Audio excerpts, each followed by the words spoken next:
I think to me, and this is maybe because I've been doing it for what, 9 years or so now. Uh, I'm amazed at how much noise there still is. And I had to write this down so I wouldn't get the numbers wrong. Uh, the process emails, so the ones telling them either visit, apply, fill out the supplemental form to become an inquiry if you're a prospect, something really tied to a specific action. That was 45% of all outreach. That to me is a big miss because we're talking to an inquiry in this case. A student who has raised their hand said, I'm interested, I have questions. They're inquiring. And yet almost no one responded to those questions. It was very much focused on what the university wanted from the student, not what the student needs and wants from the university. 20% were personalized and relevant. So that was a plus, but I would still like to see that as more the 40 to 50% of all communication. Promotional emails, 19%. So you have a fair amount, but especially if this is an inquiry, you know, talk about yourself. That's something that they're okay with. Show those proof points of students talking about their wonderful experiences on campus. Bonus points if it's someone from their area, even that they can relate to, someone in their major, things like that. But then 16% of them fell into that pointless category.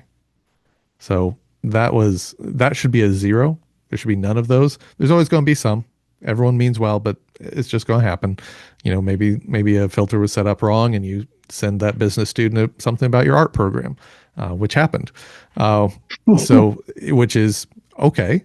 It's going to happen, but try to minimize it, or just the hey, just checking in, or that type of message.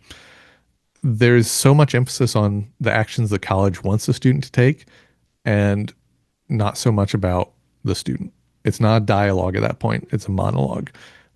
Back in a prior life when I was speaking on social media and writing social media, I always tried to frame everything as you have to be talking with your audience, not at your audience.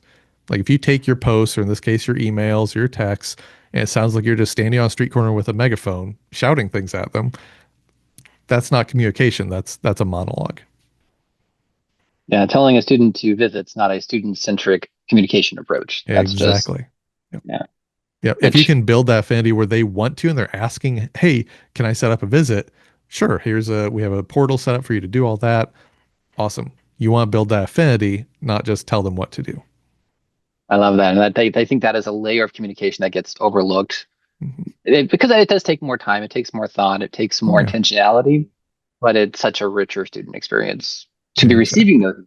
You're going to connect with your brand so much better. Yep. And when you compare Comflows actually across the different types of colleges, though, what key Mhm. patterns or missed opportunities are you seeing there?